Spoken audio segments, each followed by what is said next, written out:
I was wondering how the Inquisition would transport its prisoners. I imagine they don't transport them too often.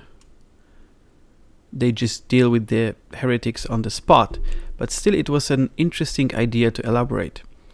I had an old scale model of a tank that I assembled and painted as a kid. It seemed promising as a base for some conversion. It was in a 1/35 scale, close enough to Warhammer's 28mm. It did not require much conversion. It already looked more like something from the grimdark war of the future than from the past, especially its two little turrets looking like cans with machine guns. And lots of armor plates, joined with even more rivets. I started with removing some of the old paint. It was pretty thick in some areas.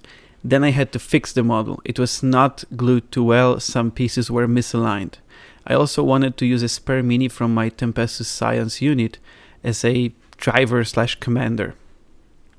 I've built a base for the torso so that it would be aligned properly and fit into the front window of the tank hull. After some struggle, I was able to put it all together. Well, almost, but I will get to that later. Of course, I wanted to add something to transport the Inquisition prisoners.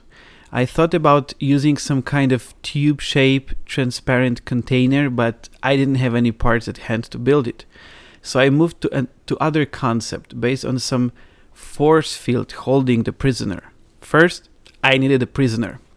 I assumed it wouldn't be someone clearly and visibly following the cult of chaos, rather unassumingly looking regular citizen of the Imperium. Some poor guy who happened to be in the wrong place at the wrong time.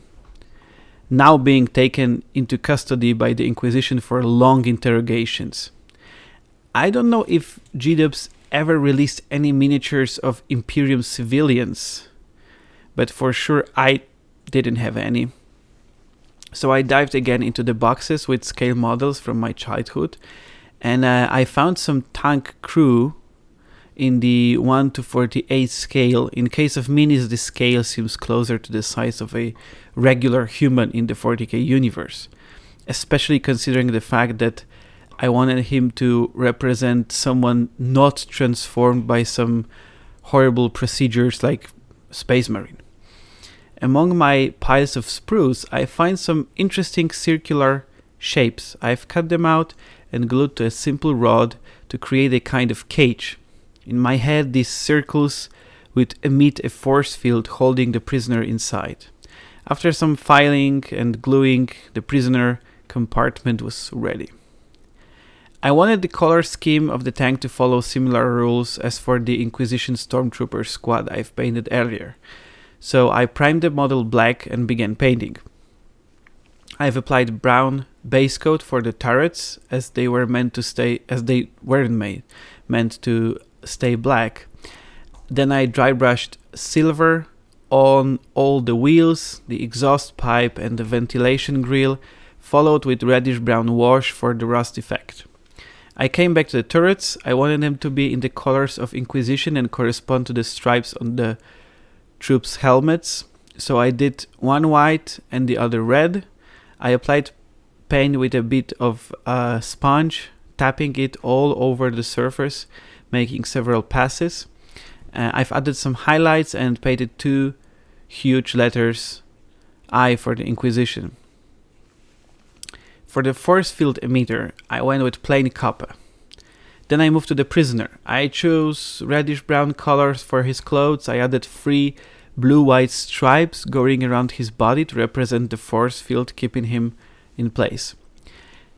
The tank hull looked too clean compared to the turrets and wheels, so I've added some weathering. First I've applied some silver with a sponge to create the effect of scratch paint, and then I used a reddish-brown wash to add the rust effect. Placing the prisoner inside the force field took some time, but I eventually managed to secure the mini in place. The last part was gluing the tracks. Contrary to G-Dub's kits, scale models of tanks often have rubber tracks, and they are terrible to put together. You can try to use hot tip of a screwdriver to melt the ends together, but for me it really worked. So after many attempts, I've used hot glue, but I had to come back and glue it again with super glue sometime later. When I looked at the finished model, I felt that something was missing. It was not grotesque enough, and a crack on the front of the hull was quite visible. But these issues created an opportunity to be creative. I thought that the model would benefit from adding some kind of metal blade or mobile wall for crowd control. So I jumped into Blender and started modeling. First I needed a beam to mount the blade to the hull. After some necessary measurements of the tank, I had the beam ready. And now the centerpiece, some doodad to help catch the heretics. I've toyed with some ideas, but eventually went for a blade with windows so that the troops can hide behind it and keep shooting at the enemy. I've added some pistons to connect the blade with the beam, and the part was ready to print. After some trial and error with scaling, my design was materialized in resin. I've primed it black, then dry brushed with silver. Using masking tape, I outlined hazard stripes and painted them using sponge with a second pass of lighter yellow on the edges. I've added some rust with reddish brown wash and glue the parts to the model. Finally, the Inquisitorial Stormtroopers unit have their little tank and can keep hunting the heretics.